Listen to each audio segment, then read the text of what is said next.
Welcome, welcome, welcome, welcome. Thank you so much for joining me today, Madison and Jordan. I hope you're having a great day. I am, yes. Yeah. It's sunny here in Boston for once. That's nice. How is it in Texas today, Madison? It is sunny down here as well. You know, Pretty it hot sun. typically it typically is sunny in El Salvador where I am, but today is cloudy for some reason. So I guess we have we do what we can with what we have. The Thank you, only everybody. Yes. I was gonna say I'll probably get that cloudiness on the weekend here in Boston. That's sort of been how it's been for the past few weeks. Well, it's always nice to just stay in, and chill for a second when Of it's course, so, yeah. yeah. Well, thank you so much, everybody, for joining us today. We're really excited about this webinar, all the contents that we are going to share with you, and can't wait to see what comes out from this conversation with the two of you, Madison and Jordan. So today we are talking about how we can unlock growth, right? How smart CRMs can transform senior living communities. We would love to know where you guys are tuning in from. Please leave a message in the message chat to see where you are all tuning in from today. We see some people from San Diego. Great, amazing that you're having a sunny day there. From Tulsa, Oklahoma, amazing. Cape Charles, excellent. Michigan, I am seeing some familiar names in here. So it's exciting to see that you were able to join us today. We have some people from Kansas City, Charlotte, amazing. Well, like we said, Jordan, Madison, and myself, we're very excited to have you all here. I would also love to know what exactly are you hoping to learn from this webinar today? If you can just leave a sentence, maybe just a few words. What are you looking for to come out of this conversation that we will have? We will make sure to address any questions that you leave, and we just want to know so we understand how to drive and lead this conversation. Amazing. I see sales pipeline, how to manage requests from leads, getting the most out of HubSpot. Amazing. Okay, so this webinar is for you. In an industry where relationships, timing, and trust are everything, the ability to connect meaningfully with prospects and family is a game changer, and we know that. So senior living communities now are facing increased competition, evolving expectations from families, and the growing need to demonstrate value. And Madison, you're going to keep me honest here because I know that this is true. So this is where a smart CRM comes in, right? Smart CRMs can really support with personalization, among other things. So human-centered experience can give sales and marketing and even customer success teams insights that they need to scale. So if you are wanting to scale, like we saw in some of the notes, again, this webinar is for you.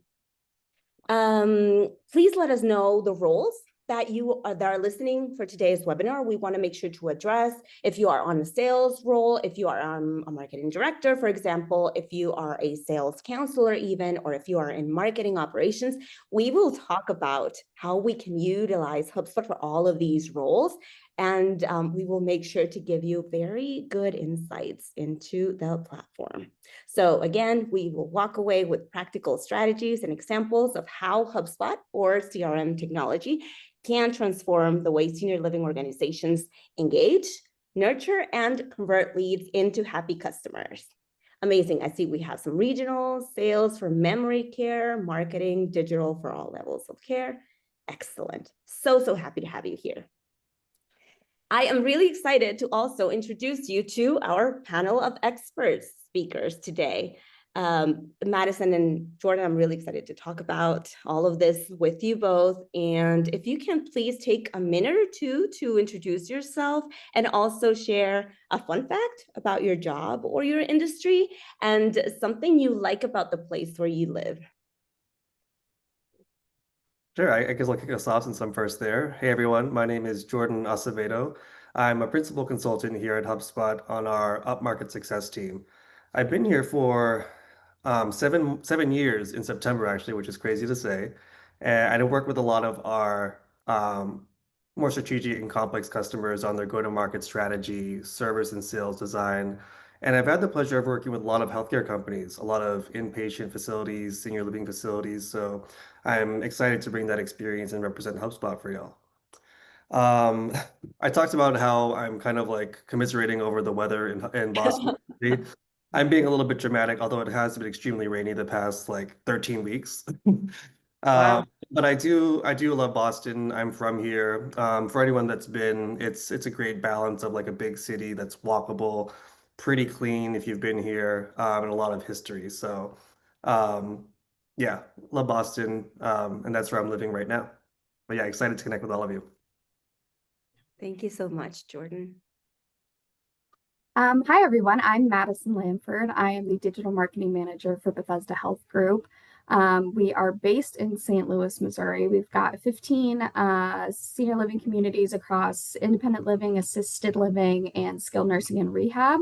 I am, as of recently, based in Austin, Texas now. So I guess a fun thing about where I live now is my husband and I have really been embracing the Austin and Texas culture. We've got our cowboy hats and boots, and we've been out riding horses, going to live music, all of that fun stuff. So yeah, I'm excited to be here. Are you used to saying y'all? I understand it's been in That Texas. I am too much of a phony if I say y'all. I think I need to live here longer. I'm sure it will grow for you guys. And I hope we have some other folks that are listening from Texas as well, or even Boston. Well, my name is Viole Morales. I am an account strategist at SmartBug Media, and I will be guiding the conversation today. A fun fact is that the Bethesda team and I have been working together for over 2 years, but I actually didn't get to meet them in person until a month ago, which was amazing.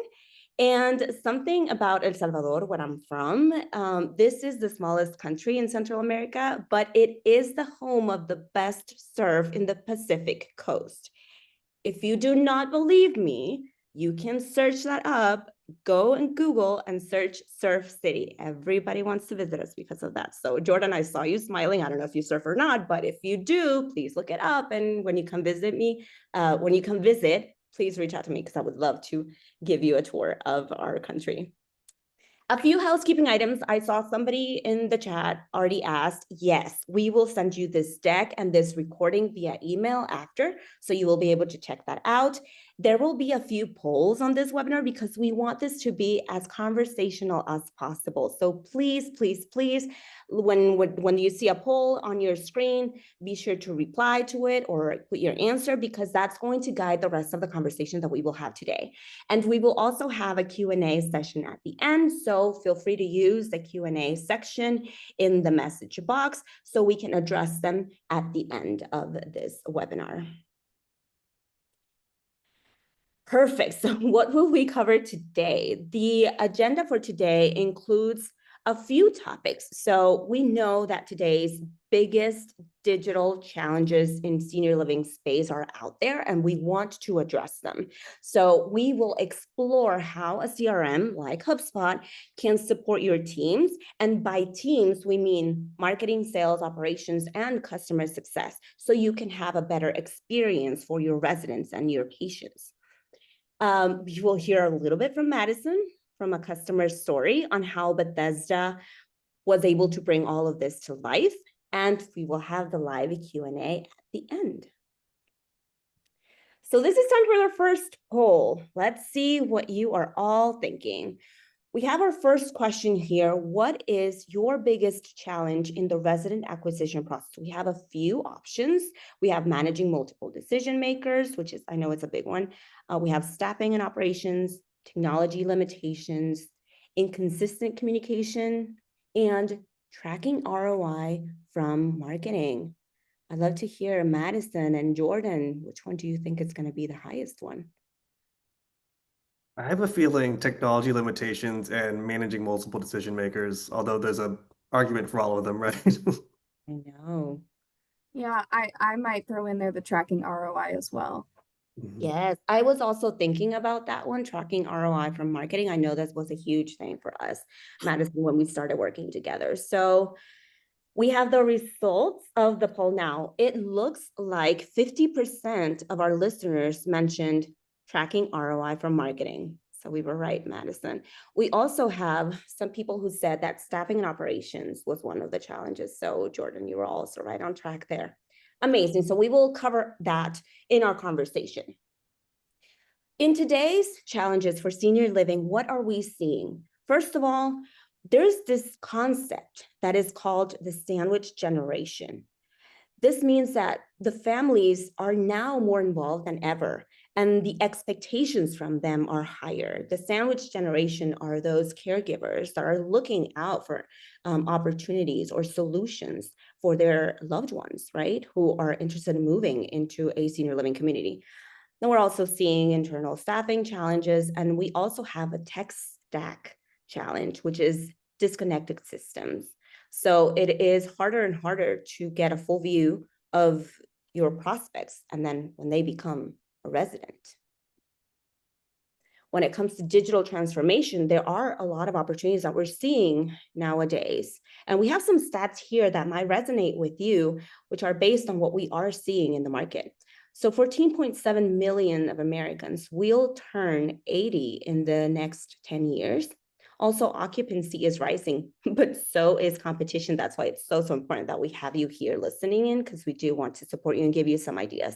And finally, 67% of families expect real-time updates from the care teams.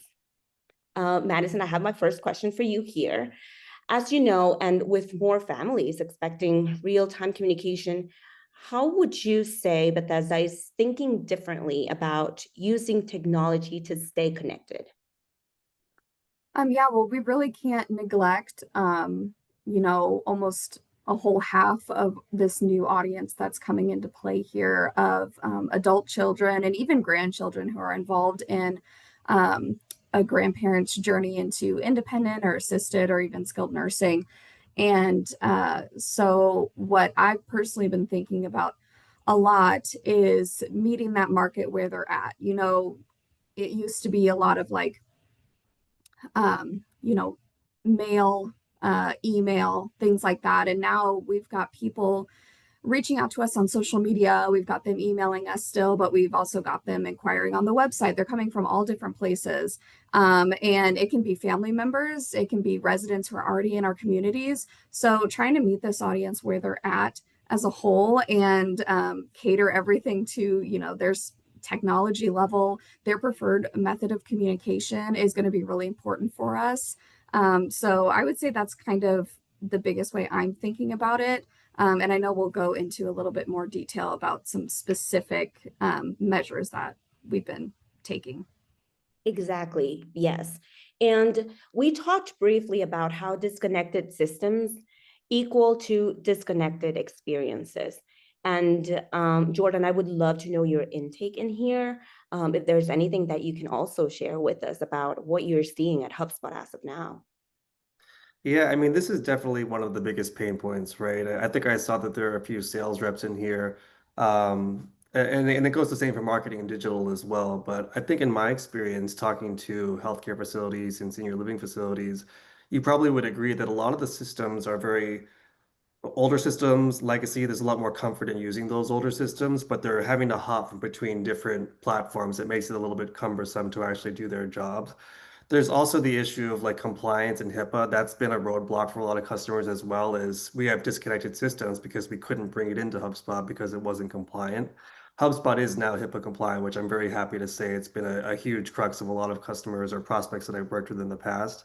But the long and short of it is now the marketing, sales, and the resident care can all live in one place. The foundation is built in the CRM, and then people like Madison are able to deploy their campaigns in tandem with sales and kind of have that alignment to make sure that we're bridging all of those gaps. So I'll provide some more examples of what that looks like in some future slides, but that's definitely something that we're seeing more often. Yeah, yeah. I agree with everything you just said. And yes, we will share some really cool examples, even with screenshots. Madison, I don't know if there's anything that you want to add to this conversation. Yeah, I mean, basically exactly what the slide says. I mean, if you're not talking to the different teams, you're really not going to be able to track the full customer journey and the full customer experience. And we go back to measuring ROI and everything. That's a key in making sure that we can measure that. Yeah. Okay, so where senior living communities should focus on. After working with senior living clients, we have seen and we have found at SmartBug that there are three areas that consistently drive impact. These are consistent multi-channel communications with families, like we just said, centralized and clean data across all of the departments, and also connected experiences that can follow a lead when they become a prospect until they become a resident. And even then, it doesn't end there. We want to continue the conversation further. As most of us already know, the modern resident journey does no longer look linear, and it does not end at a move-in, like I said. So each touch point needs to feel connected and very, very, very intentional. I have another question for you here, Madison. How would you say the Bethesda team has approached building a more connected experience across the entire residence journey? So not to end at the move-in, but beyond that. Yeah, I think this is connected to also what we were just talking about in the previous slide with making sure you're connected to your sales team, and also making sure you're connected to the people who are working in your communities. We have some really great staff members at our communities, and those are the people who are communicating with our residents every day. Are there things that we can do to support them, make sure the residents are engaged? You know, collecting feedback from residents too on their experience. Just keeping that open line of communication with the people who are actually in our communities, as well as, those feedback surveys, just like basic marketing things that we can still employ that are still useful today. Yeah. And Jordan, how would you say, like very briefly, I know we will have a demo section in the presentation, but how would you say that HubSpot has been built for senior living? Yeah, I can speak to a couple of examples of it. I will say that when it comes to the sales side of things, that's sort of newer for senior living companies, or sorry, facilities rather. They're slowly getting more integrated into more modern ways of managing the prospect journey, if you will. I'd say that Madison's sort of experience with marketing tends to be where I see a lot of the short term and sort of low-hanging fruit, that time to value, if you will. So I see a lot of great things happening with campaigns. We talked about that sandwich generation. One of the cool things now with HubSpot is you can have custom objects, which is really just another way of saying, for this resident, what are the family members that we have here? Where are the communities that they live? And using that information to send campaigns that will reach all of those members and personalizing it for not only the resident, but the people that are associated with them. So we'll talk a little bit more about examples of what that looks like, but that's at a high level how a lot of customers I'm seeing, or how a lot of people are using it right now. Right. Yeah. Yeah. And if you would like to share Mm. why HubSpot, like why HubSpot for senior living, what would you say? Mhm. I'd say for a lot of the reasons that I just mentioned, in addition to the server side of it as well. So people will probably remember HubSpot historically as being more of a marketing focused platform. It's grown obviously tremendously. And one of the other sides that it has grown is the service hub. So being able to do those surveys as well as care for residents as it relates to like issues they're facing, that's something that I'm seeing a lot more often too is let's say that a family member is noticing something that is missing in their unit, submitting a ticket that goes into HubSpot, and then someone can immediately help them out. They can get feedback on that service and make sure that they're getting helped out in real time. That has been a game changer as opposed to, again, having to maneuver different systems to provide care for the residents. Yeah. Yeah, and Madison, would you be able to share a little bit of your experience? Why did Bethesda consider HubSpot? Why did you think HubSpot was the solution to the challenges that you were facing when you first started? Yeah. So when I came on at Bethesda a few years ago, we had just kind of started implementing HubSpot. And what I would say the biggest struggle was, and the solution that I wanted to take advantage of specifically was some of those automation features that we could use. We are a smaller marketing team, so we can't be everywhere at one time. We can't be looking at everything at one time. So making sure that we can set something in motion and then just monitor it as it goes on, I think that is the biggest, most beneficial feature for us. If you have a larger marketing team, it may just be tracking the ability to dig deeper into what your customers are clicking on, what they're viewing, their journey through the pipeline, everything like that. So definitely that kind of an extra hand to be able to really expand our efforts was most beneficial to us. Yeah. And Jordan, would you be able to explain a little bit more in detail, like go in depth of what can be done in the Marketing Hub? Yeah, of course. So the Marketing Hub traditionally has been known to be a tool that is specific to like marketing email, right? Which is certainly part of the marketing flow. But what's great about Marketing Hub now is it also has adapted and evolved to incorporate social media, landing pages, CTAs. So it's not just emails, but it's all of the assets you can use to get people into the funnel and obviously market to existing residents. I've seen a lot of cool things done, particularly in the healthcare space, actually. But I love using the examples of existing residents and sort of making sure they feel at home and that they feel, comfortable. Oftentimes, with people entering this stage of life or entering a senior living facility, there is that trepidation of like what they're getting into, and you want to make that as smooth as possible for them. And I'll give you an example. There was one client that I worked with. I thought this was so cool where they did surveys and they asked about their interest, right? Whether that's about music, their favorite artists, so on and so forth. And then they promoted a like concert or a live music event where they were going to play music that they were interested in. And they basically curated the playlist off of the survey results. And they also, when they marketed through the emails, they used logic that said if they liked Aerosmith, if they liked Stevie Wonder, they would put images that were specific to what they like in the marketing material. So that's just an example of like how that data living in the system can be used to facilitate conversations that are relevant to them. So yes, obviously it's the execution and the assets, but when you're thinking about HubSpot in particular, I would encourage you to think about how you can make those experiences more fruitful and contextual for the residents.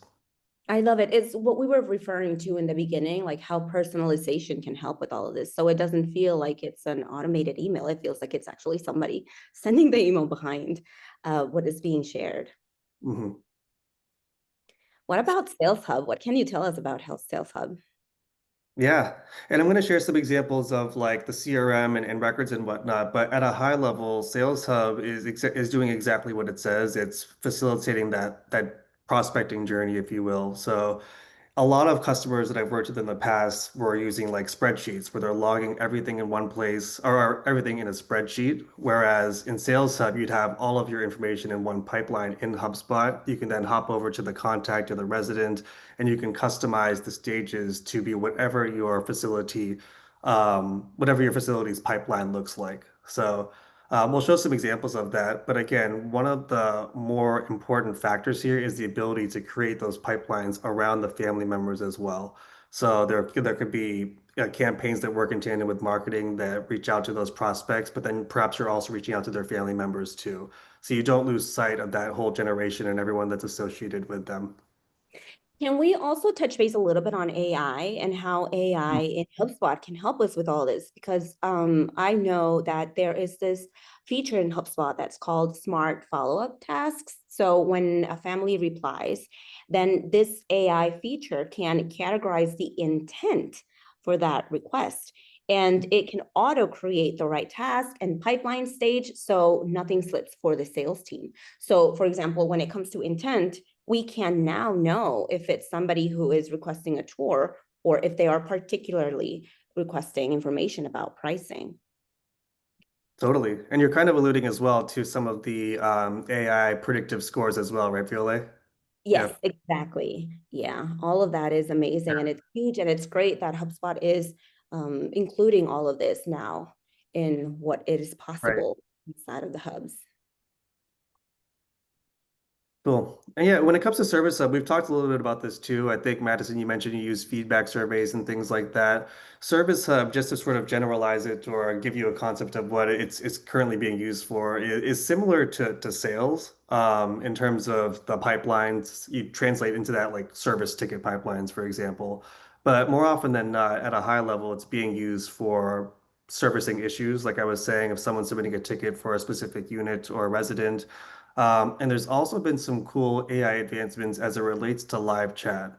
So if you remember back in the day, you'd create back in the day, yeah, previously you would create like a live chat that had logic that says if they say this, then provide Yeah. this answer. Like now AI is able to comb your senior living website and actually provide answers based off of the content that you have there. It can create, expressions and answer questions, but also having the ability to pass it off to a live rep. So if there's anyone in here that is managing the servicing and the support of their residents in a different tool, it's worth noting that HubSpot allows you to do that now as well. Yeah, and I know managing residents can be quite complicated sometimes. And again, Madison, keep us honest here. There is this one thing that I've seen has really worked for our clients, and it's sentiment triggered tickets. So let's say, for example, that somebody leaves a negative feedback. And what do we do with that feedback? HubSpot can automatically create it's kind of like a white glove ticket, and can alert the right team. So if we let HubSpot know who needs to be alerted with this feedback, then we can send those internal notifications. These people get the notifications and they can proactively reach out to the team. There's a lot of creative things you can do with that as well. It reminded me of not to get too into the weeds, VOA, but there was one customer I worked with that did have feedback. And if the sentiment was negative, and it's been a few times that that has happened. What they did is integrate with something called, I think it was Postalytics or something. Mm. Regardless, it's a tool that allows you to send mail, like actual physical mail, to where they actually sent like a gift to them as well. So there's a lot of like cool things you can do with integrations as well. I think Madison's going to touch on Welcome Home and sort of like at a high level what that could look like, but the possibilities are endless. Actionable insights. That's what we Yeah. said when we started this webinar. So wink, wink. I hope everybody's taking notes right now.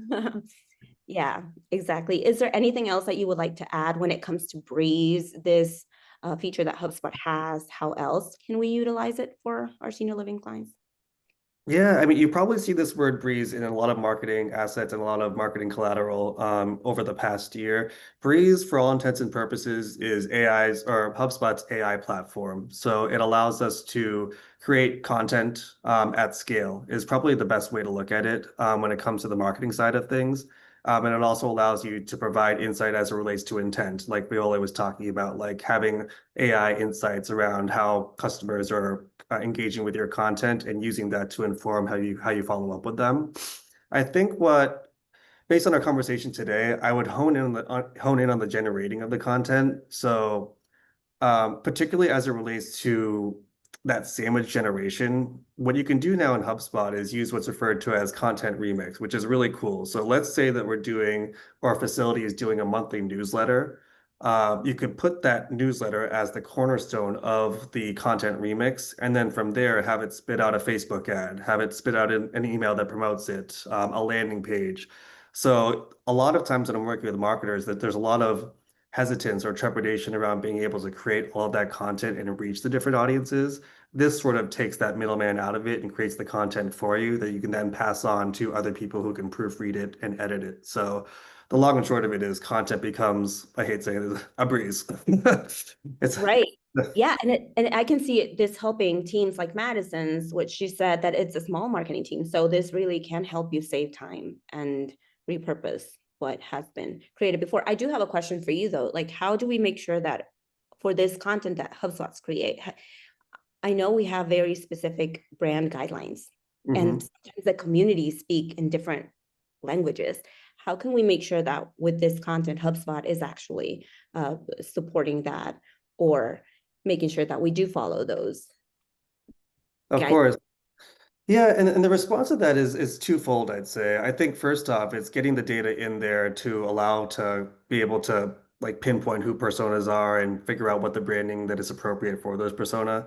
So again, with HubSpot having all of the data in one place, you're able to do that and perform those exercises. So collecting data like the interests, like the music, for example. And then from there, there are tools in HubSpot that allow you to streamline the actual creation of branding guidelines that you could then use in your content. So there's no issues with making sure that the content remains consistent in brand and tone. And obviously, you can have multiple brands within a portal too. So I've worked with large organizations where they have multiple business units or brands, and they each have their own branding kit. So when they're creating emails, it's choosing the one that's specific to that facility. So there are a lot of tools that help to ease, just to make that easier. Obviously, it's never going to take out the work of actually doing your own research of your audience, but it does help make sure that it is stamped across all of your assets in perpetuity. Yeah. And I was playing devil's advocate with that question, but I do know that it is a question that many people have. So thank you so much for explaining that a little bit more. And I know you have a live demo for us. Yeah, I'm going to show you how some things work in practice, just some examples of how you can unify your communications and kind of talk through some marketing ideas as well. I know that there were some questions around ROI and marketing, so we do have some screenshots here that'll help to sort of paint that picture. But yeah, if you want to hop to the next one here. So what we're looking at here is a contact record in HubSpot. So for the purposes of today, you'd want to look at Peter here as basically being a resident, right?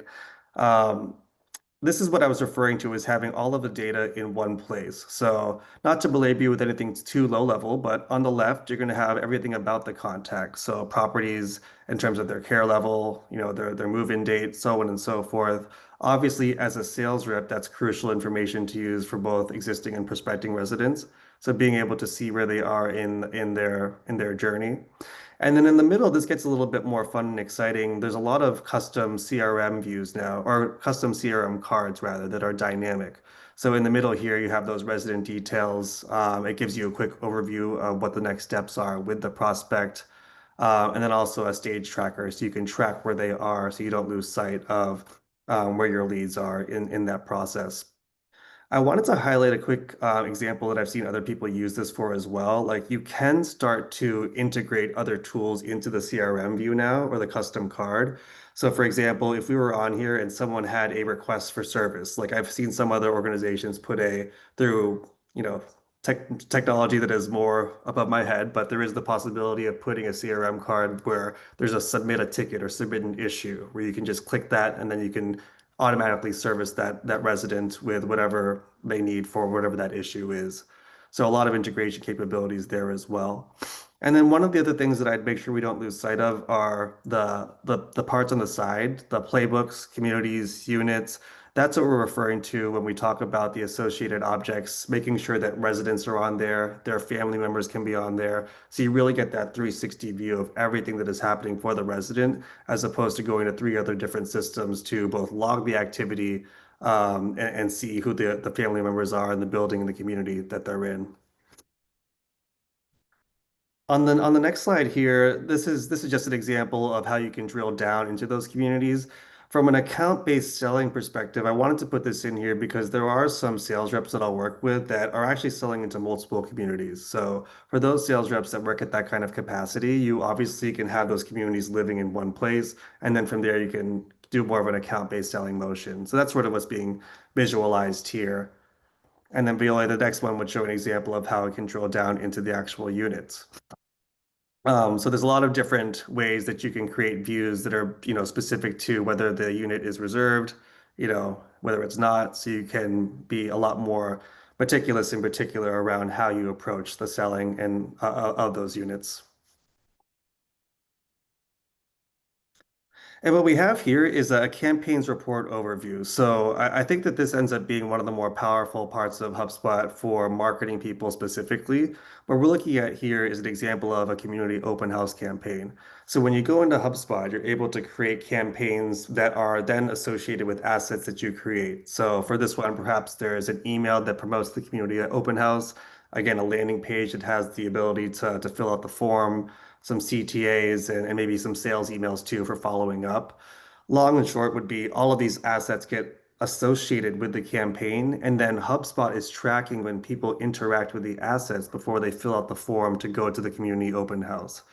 So what's cool about this is as long as you're associating those assets actively, the ROI will showcase and you'll be able to show and justify that return on investment for specific assets that you create for the campaign, as well as tie it to deal reports, so on and so forth. So I think the next one as well kind of adapts on that, Viola. So this is showing the assets by revenues. So you can also go by asset report as well. Look at the interaction sources and the attribution of what is performing well in the campaign. So maybe in the next campaign, we don't do Facebook ads. Maybe it did better with LinkedIn ads or it did better with Instagram. This tool will take all of those assets and show you how well they're doing or not. And then from there, you can decide to or inform your subsequent campaigns with it.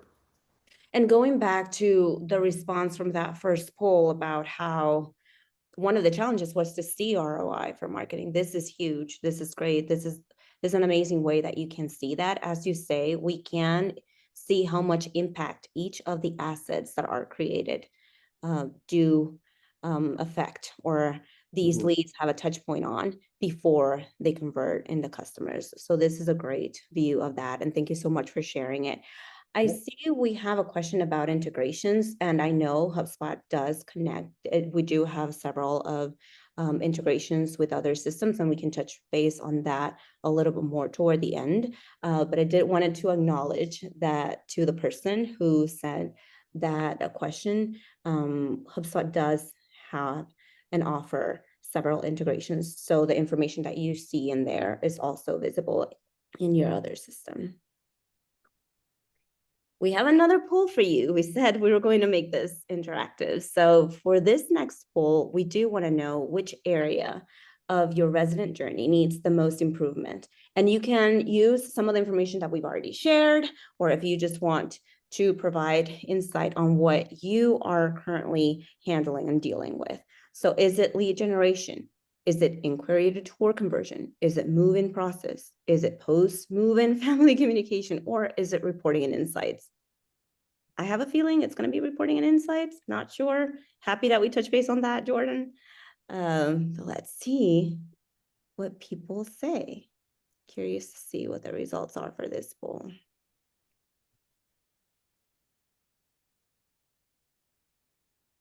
Interesting. So 38% of the people who are right now listening to this say that inquiry to tour conversion is one of the areas where resident journey needs the most improvement. Madison? But that's what I was going to guess, honestly. Oh. Yeah, I think, and we're getting ready to talk about some of that too. So I think it's fitting. Yeah, same here. Amazing. So Madison, do you want to kick us off and explain a little bit more about what the challenge was for Bethesda before you started using HubSpot? Yeah, sure. So, like we mentioned at the beginning of the webinar, people are online more than ever now. They're searching for senior living more than ever than right now in this day and age.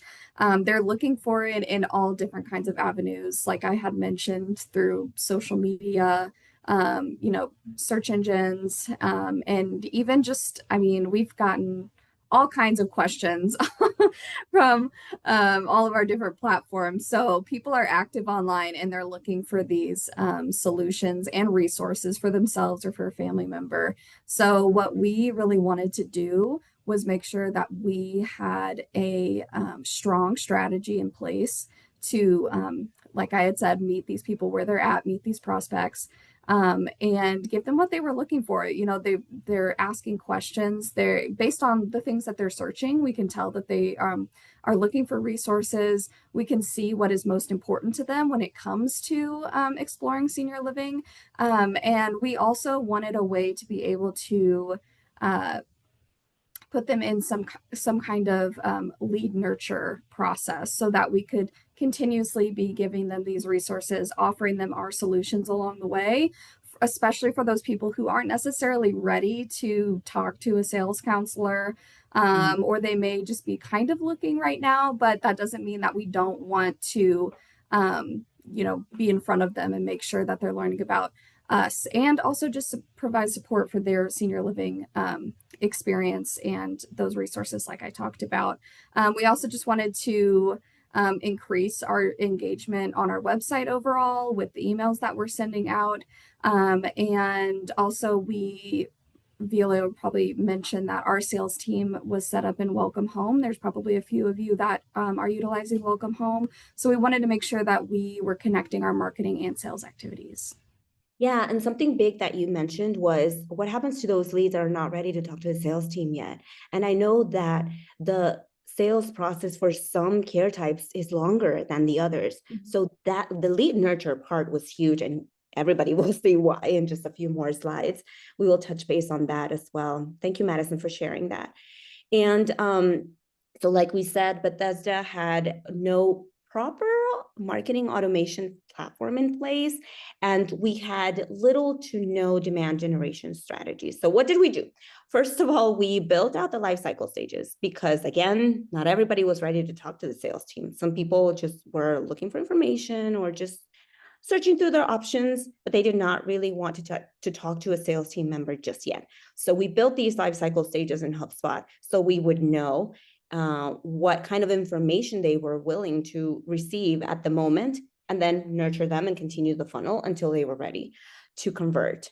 Then we also created persona-driven premium content assets, and we're going to share an example in just a few more slides. And these really helped attract and convert more qualified leads. Then something that was huge as well was the email drip campaigns, like we said. And again, this integration between Welcome Home and HubSpot, we have a screenshot here of how the settings look like in the backend. So basically the way Bethesda is using it is we have connected the marketing hub from HubSpot with Welcome Home. So all the marketing activities and initiatives are being tracked there. And once we have a lead who's ready to talk to the sales team, HubSpot pushes that lead and the contact information for that lead into Welcome Home. So then the sales team can have all the context they need. And when they reach out to this lead, they can have a better conversation, and it can flow even better. We have seen a lot of results coming from that particular aspect, and the results do speak for themselves. And we are able to see how Bethesda was able to increase move-ins from the usage of HubSpot. So 16% increase year over year from 2023 to 2024. We also saw 12% increase in initial tours from all online sources. And this includes email, this includes the website, this includes form fills, includes paid media. This includes a little bit of everything that has been done in online sources. And finally, this is my favorite stat because it does say that 45% of new inquiries since January 2024 actually came from these lead nurtures that we put in place. So coming and meeting these leads where they are at the funnel, providing them extra content that can help them understand and engage even more, does warm them up until they're ready to contact the sales team and actually become an inquiry, or as we know them in HubSpot, sales qualified leads. I don't know, Madison, is there anything that you would like to add to these slides or some of these stats, anything from your end? No, these are always good to look at just because on a marketing team, you're working with so many different facets of marketing. You know, you're working on your SEO, search engine optimization, you're working on your website constantly, you're setting up lead nurture campaigns, all of these things. And you want to know, like, how is all of this working together to get more people into our funnel or to get more people to tour or to eventually move in. So these are some good stats that I like to keep in my back pocket just to make sure that all of that effort is tangible and it means something at the end of the day. 1000%.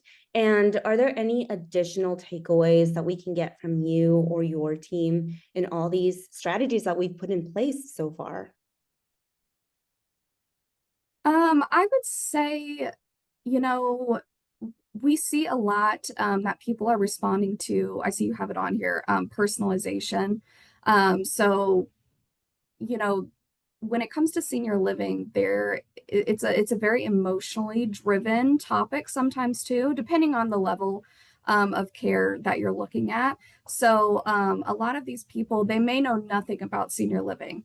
And it's going to feel very personal to them as opposed to a different type of industry. So whenever we're sending out these assets or we're giving them these resources, we want to make sure that we're talking to their experience.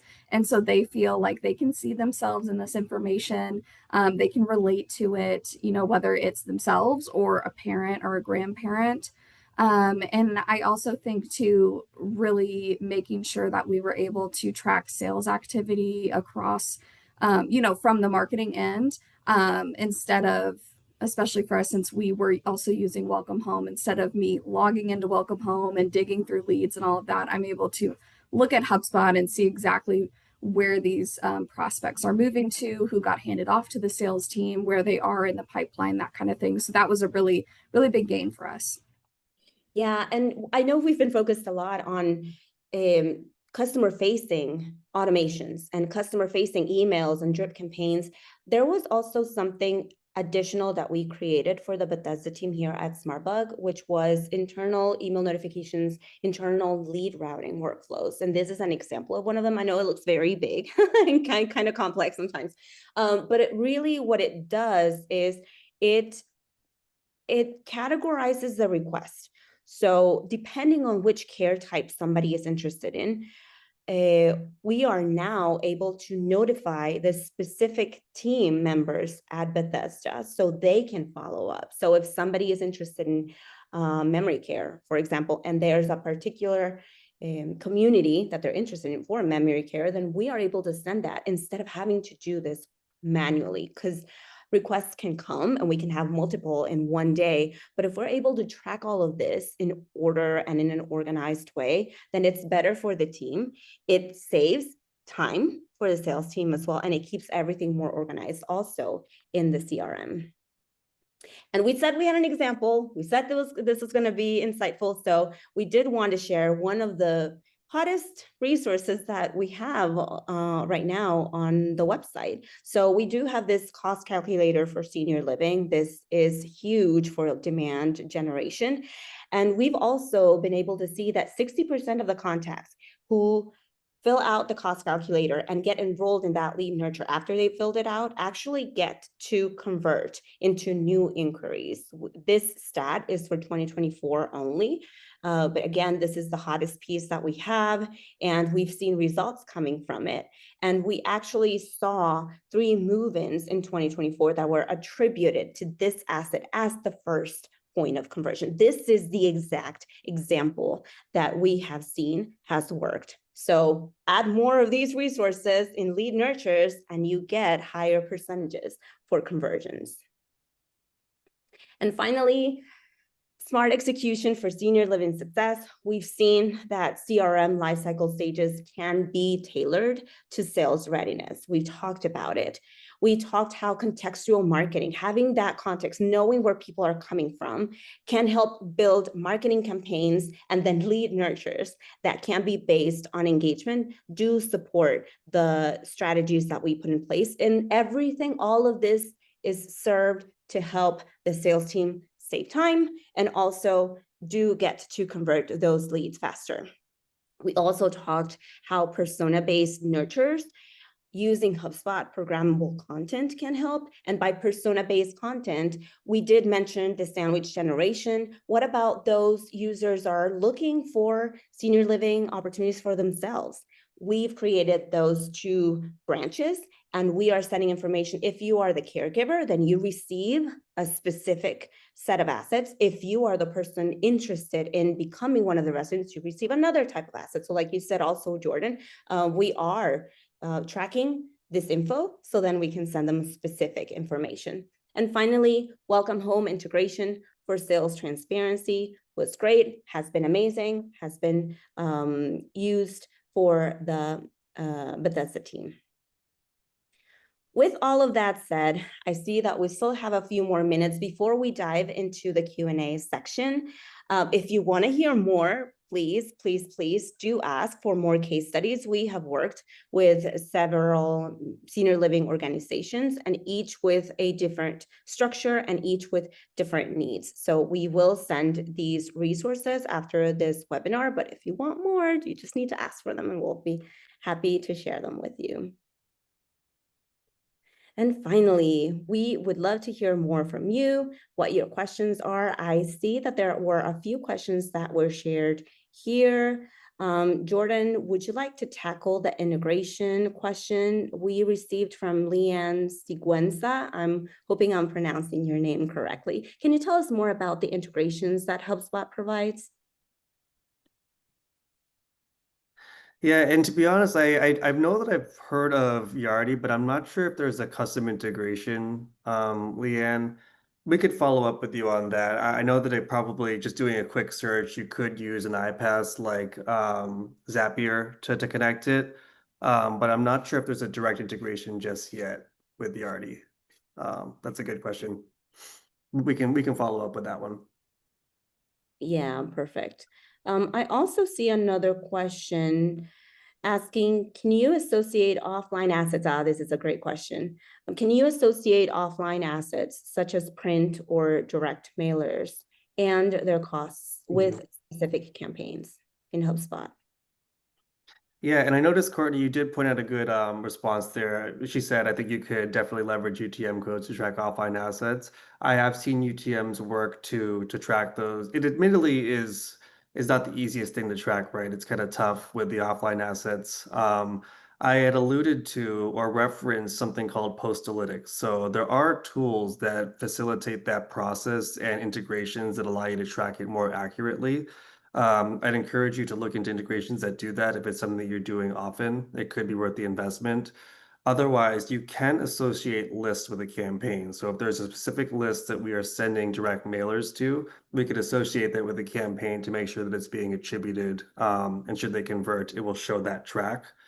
And then the only other thing that I would say on that is I've seen some cool things done with flyers that are either direct mailed or just passed out that have QR codes. So QR codes, I'm sure most of us are familiar with those. You could scan them with your phone. And at that point, if they're going to a landing page, again, using UTMs and other tracking, you'd be able to sort of cross-reference whether they came from a physical asset. So it typically requires a little bit more thought depending on the use case, but those are just some high-level thoughts. That's great. Madison, I see there's one question for you, and we would just like to know, and I believe it's because somebody is considering using HubSpot right now with this question. So they would love to know, how did you approach change management internally when shifting to HubSpot, when shifting to a smart CRM? Can you share a little bit about how that experience was? And if you have some actionable tips for that as well. Yeah, so I think making sure that you, I mean, we always say this in the marketing world, you're attaching a value to your marketing, and it's not always going to be numerical. You know, we always talk about awareness is going to be hugely important, and it's really, you can't neglect awareness at the end of the day, and it's not something that you can necessarily track all the time. And, you know, you can track specific assets and traffic and things like that, but just getting your brand out there is very, very valuable. So I'd say making your case for that. And, you know, you can also back it up with some stats from, like I said, web traffic, conversions, anything like that, where you can, if you really have people that love the numbers, which a lot of people do, you can back it up with some of those. And I think just making sure that, you know, knowing that it's important to see those, you know, we have people coming to the site, we have people filling out forms, but we can't really, that's it after that, unless you're specifically tracking it. And you don't really have a way, again, unless you're manually sending them emails or mailing them things, to figure out where they are in this process, where they are in the decision phase. So I think focusing on the benefits of that and everything it can give you just on the back end of giving you insight into actual customers, is going to be very helpful when it comes to that. What about the adoption process? So what if somebody is already using HubSpot and they want to increase the adoption from their team into the usage of HubSpot? And Jordan, I don't know if you have any additional insights that you would like to share here with the clients that you have had. What would you say has been the biggest way to increase adoption for your team? Yeah, there. Oh, Go ahead, Jordan. You can get no, you started. go ahead, Madison. You have the more applicable like anecdotes. Very good. Yeah. So I luckily haven't really run into anyone who's like very staunch against looking at these things, because really at the end of the day, everybody wants to be able to have better insight into what the people who are coming to the site and the people who are getting passed off to sales, what they're interested in, what they're clicking on, and that kind of activity. So really, I can't say a lot to having to convince someone, because what you really have to ask them is, do you want to just guess what this person is wanting? Do you want to just guess where they are in the decision process? So for my personal experience, I haven't had too much pushback on any of that, because it's something that is just intriguing overall to be able to really dive in and get a better look at our prospect base. Yeah, and I also think it helps that HubSpot is very user-friendly. So remember we That did, does help too. Having someone on the team who knows HubSpot well, or being able to like set up a demo or something, just something more hands-on, as far as user experience goes, can go a long way. right, and I know there are knowledge articles, and I remember we also did some training sessions with the team to help them get started with HubSpot. But yeah, I remember the process was it was quite easy for Bethesda. I hope this is the way it is for most of senior living companies. And I don't know, Jordan, is there anything else that you would like to add to that? Yeah, just a couple of thoughts that I would tack on from like a consulting and more of a practical perspective. I think first off, there's some a cool feature in the Academy now that's called Academy Track. So people that are being onboarded onto HubSpot, you can create tracks specific to what they're going to use with like courses and certifications. And then more of a high level suggestion that I would make to everyone that is in like a Madison's shoes is making sure that as you're developing these processes, it's being memorialized. So, and people that are coming into the company or the organization, there is a memorialization of how we're using the tools. So when they come into it, they're not coming into it blind. There's an actual process where they can look to and reference to make sure that they understand how to do their jobs, as opposed to kind of retroactively kind of troubleshooting things that they're not familiar with. Right. Yeah. Yeah. That is true as well. Unfortunately, we are out of time to answer more questions. I know there were really, really good ones that came up after this conversation. So we will follow up after this webinar with some emails and again, the deck, the recording. If you are interested in chatting more with our team about the opportunities that were shared today, please do answer that poll. We would love to hear from you. And one more big thank you to everybody for joining us today. Thank you so much, Jordan. Thank you, Madison, for all the insights that you provided. I hope you have a great rest of your day, and I do hope to speak with you all soon. Thanks, everyone. Take care. Yeah, thank you. Bye.